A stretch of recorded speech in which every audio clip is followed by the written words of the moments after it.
Islamophobia ಎಂಬ ಹೆಸರಿನಲ್ಲಿ ಇಸ್ಲಾಂ ಧರ್ಮವನ್ನು ಆರೋಪಿ ಸ್ಥಾನದಲ್ಲಿ ನಿಲ್ಲಿಸುವ ಈ ಸಂದರ್ಭದಲ್ಲಿ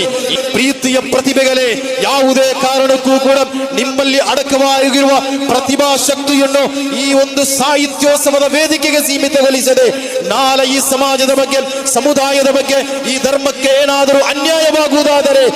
ಇಲ್ಲಿನ ಮುಸ್ಲಿಂ ಸಮುದಾಯದ, ಅದೇ ರೀತಿ ಇಸ್ಲಾಂ ಧರ್ಮದ ಆಶಯ ಮತ್ತು ನಾಯಕರನ್ನು ಅತ್ಯಂತ ಕೀಳಾಗಿ ಚಿತ್ರೀಕರಿಸುವ ಸಂದರ್ಭದಲ್ಲಿ ಪ್ರೀತಿಯ ಪ್ರತಿಭೆಗಳೇ, ನಿಮಗೆ ನಾವು ವೇದಿಕೆಯನ್ನು ಕೊಟ್ಟಿದ್ದೇವೆ, ನಿಮ್ಮನ್ನು ನಾವು ಅರ್ಹರು, ಪಕ್ಕತ್ತು ಇರೋರು ಅಂತ ನಾವು ಇಲ್ಲಿ ಘೋಷಣೆ ಮಾಡಿದ್ದೇವೆ. ಆದ್ದರಿಂದ ಈ ಸಮಾಜದ ಬಗ್ಗೆ, ಸೌಹಾರ್ದತೆಯ ಬಗ್ಗೆ, ಸಂವಿಧಾನದ ಬಗ್ಗೆ, ಆಶಯದ ಬಗ್ಗೆ ಮಾತನಾಡುವಂತಹ ಸಮರ್ಥರಾದ ಪ್ರತಿಭೆಗಳಾಗಿ ನೀವು ಮಾರ್ಪಡಬೇಕಾಗಿದೆ. ಅನ್ಯಾಯವನ್ನು ನ್ಯಾಯವಾಗಿ ಚಿತ್ರೀಕರಿಸುವಾಗ, ನ್ಯಾಯವನ್ನು ಅನ್ಯಾಯವಾಗಿ ಚಿತ್ರೀಕರಿಸುವಾಗ ಪ್ರೀತಿಯ ಪ್ರತಿಭೆಗಳೇ, ನಮ್ಮ ಮಾಧ್ಯಮಗಳಾಗಿ, ಸಮುದಾಯದ ಮಾಧ್ಯಮವಾಗಿ ಅಹ್ಲು ಸುನ್ನತಿ ವಲ್ ಜಮಾತಿನ ಆಶಯಗಳು, ಧರ್ಮಗಳ ಬಗ್ಗೆ, ಅದೇ ರೀತಿ ನಮ್ಮ ಥಿಯರಿಗಳ ಬಗ್ಗೆ ಪ್ರಚಾರ ಮಾಡುವ ಅತ್ಯಂತ ಪಕ್ವತೆ ಇರುವಂತಹ